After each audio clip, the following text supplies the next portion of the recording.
So everybody click the comment and watch Tom's video. You can watch all the videos, but this is about school start times in the States versus other countries, and even within the states in different states we start school at different times in this country, and a lot of confusion on why we start like mid-week, why we start when it's still so hot outside because kids are in summer mode, that kind of thing. Why we start midweek versus at the beginning of the week, that kind of thing.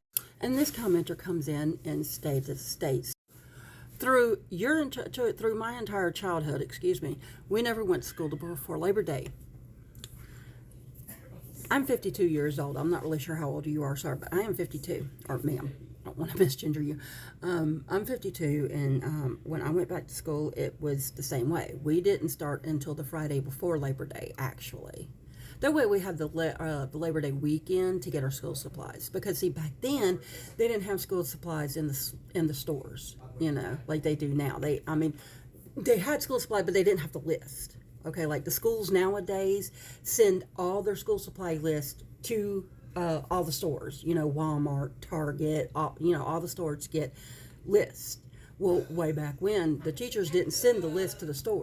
So we would start usually the Friday before Labor Day, or the Thursday before Labor Day. Either way, we would start the day before Labor Day so that we could get our school supply list, so we had all of the Labor Day weekend for our parents to get all of our school supplies. Okay?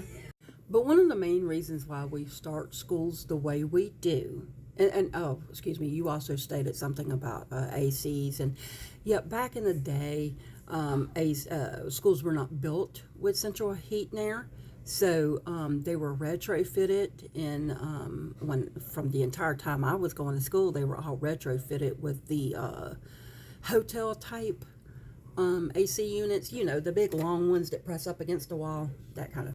But one of the main reasons why we start school the way we do is because of natural disasters.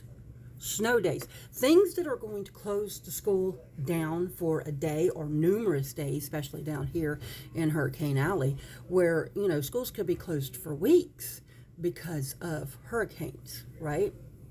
And our compulsory school laws.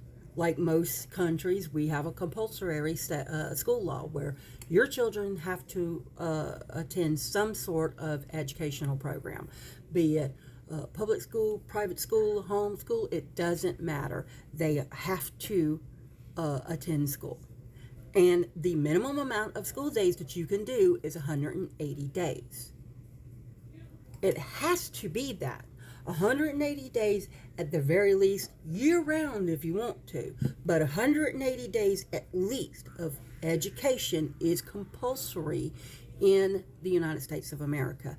And because we have to make considerations for days that we have to maybe not have school open because of natural disasters or water main busting or anything that can close a school down, that takes away from the days. So we start early to have those makeup days, so that at the end, when you leave for the summer, you have had 180 days of classroom time.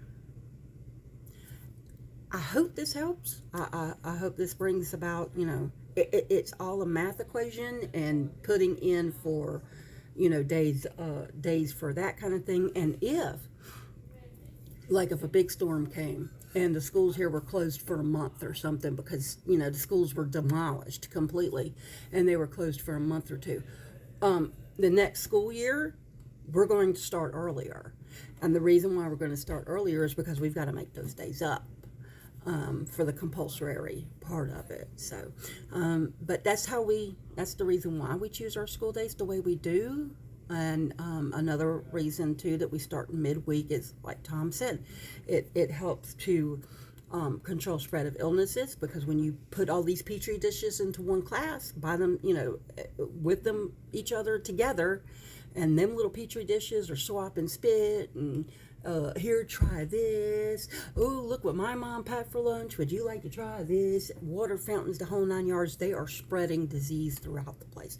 So it also gives time for those kids that might have gotten sick on the first couple of days of school to get out, and to rest and recuperate and and get better and come back to school, and the rest of the children aren't infected by a spreader kind of thing. So there's a whole bunch of reasons, but the biggest reason is because of the amount of days for compulsory education laws and natural disasters.